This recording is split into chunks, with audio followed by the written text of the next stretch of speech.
লাগে ওই সকল ডিপার্টমেন্টের শিক্ষার্থীরা বিদেশি উচ্চশিক্ষার ক্ষেত্রে এখানেও বৈষম্য শিকার হয়। এরপর হচ্ছে হতাশা এবং উদ্বেগ তৈরি হয়। লম্বা সময় ধরে বিশ্ববিদ্যালয় শিক্ষা জীবন থাকার কারণে এক ধরনের হতাশা তৈরি হয়, পারিবারিক এক ধরনের চাপ তৈরি হয়, সামাজিক চাপ তৈরি হয় এবং জাতীয় অর্থনীতিতে একটি বড় প্রভাব ফেলে আমরা বলে বিশ্বাস করি। একজন শিক্ষার্থী এক বছর অতিরিক্ত সময় ক্যাম্পাসে থাকার কারণে তার জন্য বিশ্ববিদ্যালয় প্রশাসনের এক বছরের ব্যয়ভার বেশি বহন করতে হয় এবং সে যে এক বছর তার একাডেমিক লাইফের বাইরে গিয়ে সে যে দেশের জনসম্পদে ভূমিকা পালন করতে পারতো, সেই সময়টা এখানে নষ্ট হয় বলে আমরা মনে করি। এবং সেশন জট নিরসনের সম্ভাব্য পদক্ষেপ, যে সকল পদক্ষেপ নিলে সেশন জট নিরসন হতে পারে বলে আমরা মনে করি: পর্যাপ্ত শিক্ষক নিয়োগ এবং দক্ষতা উন্নয়ন, সুষ্ঠু একাডেমিক ক্যালেন্ডার বাস্তবায়ন, প্রযুক্তি নির্ভর শিক্ষা এবং প্রশাসন, বিভাগীয় পর্যায়ে একাডেমিক সেল গঠন, ক্লাসরুম এবং ল্যাব উন্নয়ন, শিক্ষার আধুনিকায়নের যেই কাজগুলো করা দরকার বলে আমরা মনে করছি। সকল শিক্ষার্থীদের একাডেমিক মেইল প্রদান, রেজাল্ট অটোমেশন পদ্ধতিতে উদ্যোগ নেওয়া, অনুষদ ভিত্তিক গবেষণা সেন্টার তৈরি, টুলস অ্যাভেলেবল রাখা এবং ফান্ডিং নিশ্চিত করা, অনুষদ আইটি ল্যাব স্থাপন করা, টিচার্স ইভ্যালুয়েশন সিস্টেম চালু করা এবং এর ভিত্তিতে শিক্ষকদের প্রণোদনা এবং শাস্তির ব্যবস্থা করা। এরকম আরও অনেকগুলো রয়েছে। এবং ছাত্রীদের ক্ষেত্রে এতে অত্যন্ত গুরুত্বপূর্ণ একটি বিষয় হচ্ছে ছাত্রীদেরকে মাতৃত্বকালীন ছুটির ব্যবস্থা রাখা। তৃতীয় দফা, পর্যাপ্ত ও নিরাপদ যাতায়াত সুবিধা নিশ্চিত করা। একটি মানসম্মত উচ্চশিক্ষা প্রতিষ্ঠানের ব্যবস্থার অন্যতম পূর্বশর্ত হল নিরাপদ, স্বাস্থ্যকর এবং পর্যাপ্ত যাতায়াত ব্যবস্থা করা। চট্টগ্রাম বিশ্ববিদ্যালয়ের বিশেষ করে বিশেষ ভূপ্রকৃতি ও দূরত্বের কারণে অধিকাংশ শিক্ষার্থীদের প্রতিদিন দীর্ঘ পথ পাড়ি দিয়ে ক্যাম্পাসে আসতে হয়। অথচ চট্টগ্রাম বিশ্ববিদ্যালয় যাতায়াত ব্যবস্থায় অনেক বেশি অব্যবস্থাপনা, নিরাপত্তাহীনতা এবং সীমাহীন দুর্ভোগ লক্ষণীয়, যা একজন শিক্ষার্থীর স্বাভাবিক শিক্ষা জীবনে ব্যাহত করে। আমরা এখানে একটা তথ্যচিত্র উপস্থাপন করেছি, সেটা হচ্ছে আমরা একজন শিক্ষার্থীকে শহর থেকে ক্যাম্পাসে আসতে এবং যেতে আমাদের যে শাটল রয়েছে, সেই শাটলে প্রত্যেক দিন প্রায় 3 ঘন্টা সময় অপচয় হয়। সেই 3 ঘন্টা সপ্তাহে 15 ঘন্টা সময় লাগে, বছরে প্রায় 740 ঘন্টা, যা প্রায় 32 দিনের সমান। তার মানে এক বছরে প্রায় 1 মাসের অধিক সময় আমাদের যাতায়াতের অব্যবস্থাপনার কারণে আমাদের শিক্ষার্থীদের নষ্ট হয়। এর কিছু প্রস্তাবনা এখানে আমরা উপস্থাপনা করেছি: নতুন রুট ও শিডিউল বৃদ্ধি, দ্রুতগামী শাটল বৃদ্ধি, নারী শিক্ষার্থীর জন্য নির্দিষ্ট বগি স্থাপন, শাটল ট্রেনের আওতার বাহিরে থাকা শিক্ষার্থীদের জন্য বাসের ব্যবস্থা করা, শহরমুখী ফ্রি বাস সার্ভিস চালু করা, চক্রাকারে বাস সার্ভিস চালু করা। এরপর আমাদের চতুর্থ দফা, অবিলম্বে চাকসু নির্বাচনের ব্যবস্থা করা। চাকসুর ইতিহাস এখানে দেওয়া হয়েছে। চাকসু চট্টগ্রাম বিশ্ববিদ্যালয়ে 1966 সালে প্রতিষ্ঠার পর থেকে 1970 সালে সর্বপ্রথম চাকসু নির্বাচন হয় এবং সর্বশেষ 1990 সালে চাকসু নির্বাচন হয়। এই দীর্ঘ সময় 58 বছরে মাত্র 6টি চাকসু নির্বাচন হয়, যেখানে 58টি চাকসু নির্বাচন হওয়ার কথা ছিল।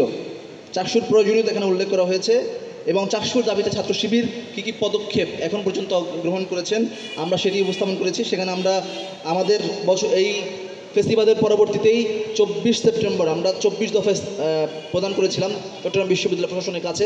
সেখানে আমাদের অন্যতম গুরুত্বপূর্ণ একটি দফা ছিল চাকসু নির্বাচন। আমরা 16 এপ্রিল প্রশাসনের নিকট একটি স্মারকলিপি প্রদান করেছিলাম। সেখানে আমরা চাকসু নির্বাচনের দ্রুত রোডম্যাপ ঘোষণা করার জন্য আমরা অনুরোধ জানিয়েছিলাম এবং সর্বশেষ 19 এপ্রিল চাকসু গঠনতন্ত্র সংস্কার প্রস্তাবনা নিয়ে আমরা সংবাদ সম্মেলন করেছিলাম।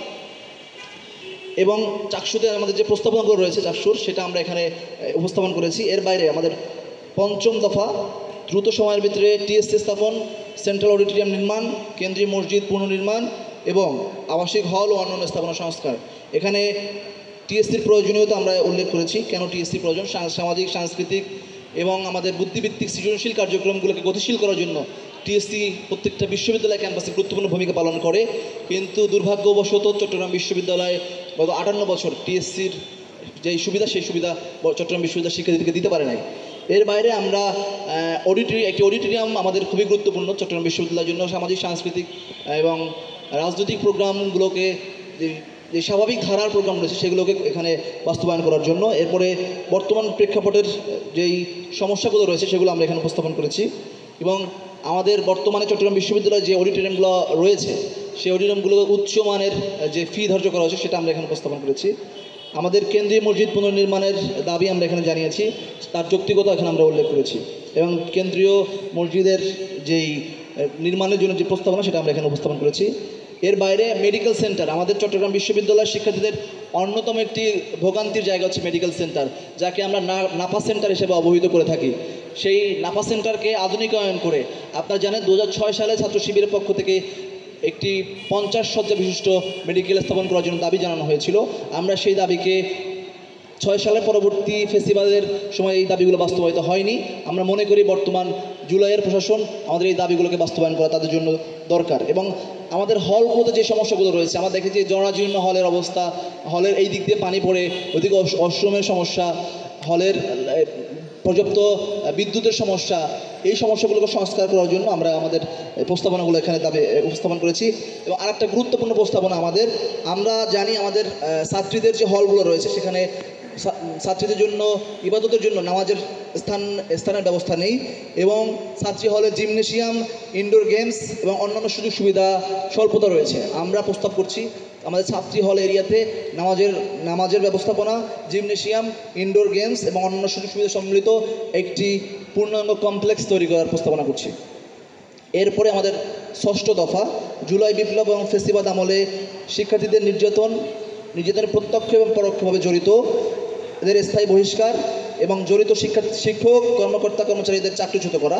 এখানে আমরা দেখিয়েছি গত ফেস্টিভালের আমলে 2009 সাল থেকে 2024 সাল পর্যন্ত চট্টগ্রাম বিশ্ববিদ্যালয়ে 9 জন শিক্ষার্থী সন্ত্রাসী ছাত্রলীগের হাতে খুনের শিকার হয়েছে। সেই সকল শিক্ষার্থীদের নাম এখানে উল্লেখ করা হয়েছে: শহীদ মহিউদ্দিন মাসুম, শহীদ হারুন রশিদ কায়সার, আসাদুজ্জামান, শহীদ মুজাহিদুল ইসলাম, শহীদ মাসুদ বিন হাবিব, শহীদ মামুন হোসেন।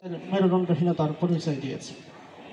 প্রিয় সাংবাদিক বন্ধুগণ, বছর ঘুরে আবার আমাদের মাঝে জুলাই আসন্ন। শহীদেরা হিসেবের হালখাতা মেলে ধরেছে।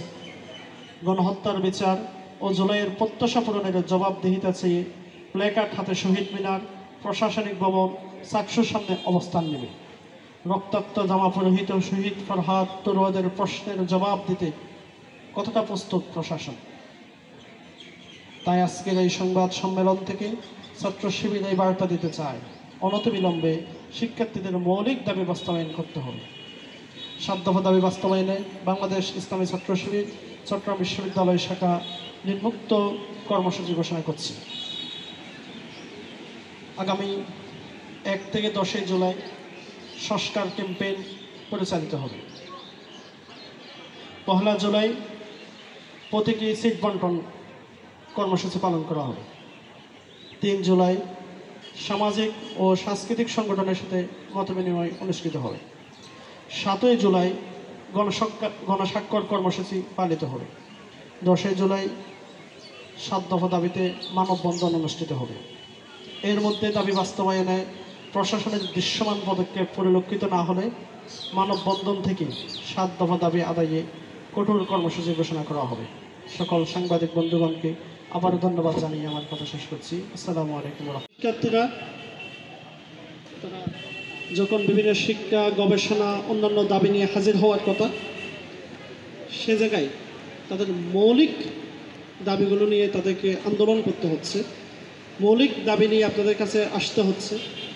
বিভিন্ন গ্রুপ, উপগ্রুপ, ছোট বড় পেজ, বিভিন্ন জায়গায় লেখালেখি করতে হচ্ছে। এটা একটা বিশ্ববিদ্যালয়ের ইমেজের জন্য আমি মনে করি কোনোভাবেই ভালো দিক নয়।